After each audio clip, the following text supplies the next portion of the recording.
Thanksgiving is almost here, and today I'm going to share with you how to make this fun little burlap bag embellished with Makin's clay acorns, pine cones, and leaves to hold your silverware and your napkin on your Thanksgiving place setting.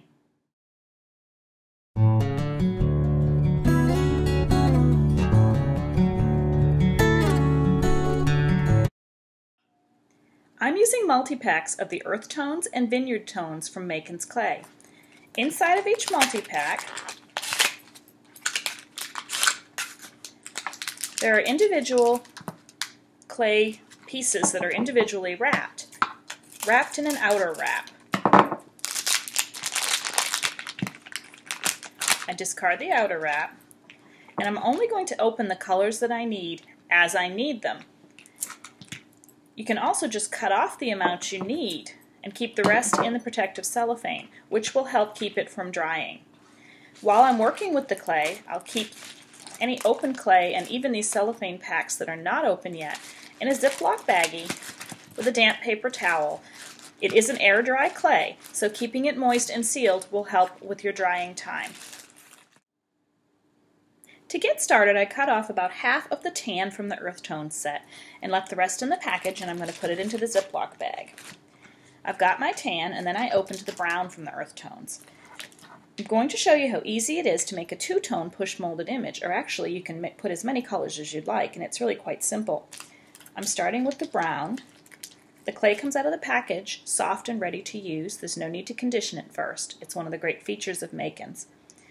Roll it up a bit, and I'm going to push it into the top of that acorn. Now you can either just push it all in and then trim any excess later, but I prefer to take my finger and remove any of the excess around, and that way there's much less trimming to do. And I've just got it in the cap of the acorn right now.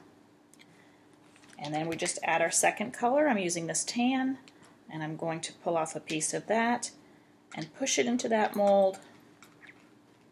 Again, use my finger to remove any excess. Now it is an air dry clay. If you're working with it and it starts to dry out a bit, you can spritz it with a tiny bit of water and then work it, and it will come back and be soft and pliable again, but you have quite a bit of time to work with it before it's going to start to dry. Now these little molds are non-stick, so this little acorn is already ready to pop right out. But before I do, I want to make sure I've got all my clay in where it needs to be and that my colors are not overlapping in places I don't want them to. And that looks just about perfect. It'll literally pop right out of the mold. And at this point, I'll take my fingers and just smooth any edges that may be rough. If you had excess, you could trim it with your scissors, and it's ready to go. The pine cone is just a solid color of brown. Again, I'm just pushing that clay into the mold, using my fingers to press and remove it so that it fits into all the indentations but doesn't extend out over the mold. It's that fast and easy. Make sure you do have it all the way in so you pick up the great detail from the mold itself. And then there's our pine cone. Again, you can smooth any rough edges and then just set them aside to dry. To make the leaves for our little burlap bag, I went ahead and used the leaves push mold, which is another of my favorites, and I mixed up some of the different colors from the earth tone set and pushed them in. I also wanted some of the leaves to have a bit of a variated effect, so I mixed some colors together. This was actually a deep cranberry from the vineyard tones with this sort of golden tannish yellow from the earth tone set. I did also make some of my acorns with this golden color so that I ended up with two different shades of acorns. To mix clay to clay, it's easy. You just take a couple of pieces of each color and then just mix it together. If you continue to mix, you'll get a whole new color, but I wanted a variated effect, so I just let it kind of marble a bit and then pushed it into my leaf mold to get that marbled effect. So once you've made an assortment of leaves in different shapes and colors and your acorns and your pine cones, I really wanted to add a little bit of luster to them. And one of my favorite products to work with is DecoArt's Metallic Luster Creams. It comes in gold and bronze and a black shimmer and silver and beautiful colors, and it adds just a real subtle amount of shine, and it can be used on paper and clay and a number of other materials. It's a cream.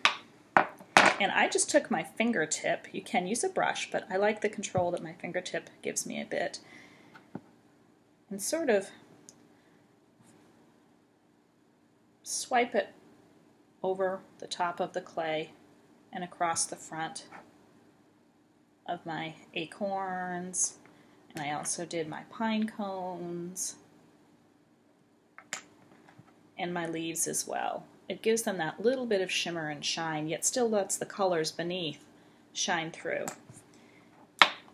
I used the gold and the bronze and mixed it up on my different elements. So now while we have our adorable Makin's clay embellishments, it's time to make our little bag to hold our silverware and our napkin. I love these little burlap bags from burlapfabric.com. They've got bags and burlap in lots of different colors and a really great assortment of product. I took Beacon's 527 adhesive. You can also use Beacon's tacky glue or a clear drying craft glue. I didn't follow any set design when I was attaching my leaves and acorns and pine cones because I wanted each one to be a little bit different. Now I did want to mention that if you run out of your embellishments and want to make a few more, when the clay is pushed thin like this or rolled thin, it dries much more quickly than the normal 24-hour drying period. And you can also add that metallic luster when it's wet or dry. So it is easy to quickly just whip out a few more of these if you need them, let them dry for an hour or so, and then you can go ahead and mount them to your bags. Once you've got all your pieces on there and you've let your glue dry, I love how they curl up a bit and give it a more natural feel. You get a great dimension there. And again, the clay is flexible, so if you want them to curl up more, you can just pull and they will. They'll curl up or curl down, whichever way you'd like. Once we've got it dry, I went ahead and I added my folded napkin and my silverware.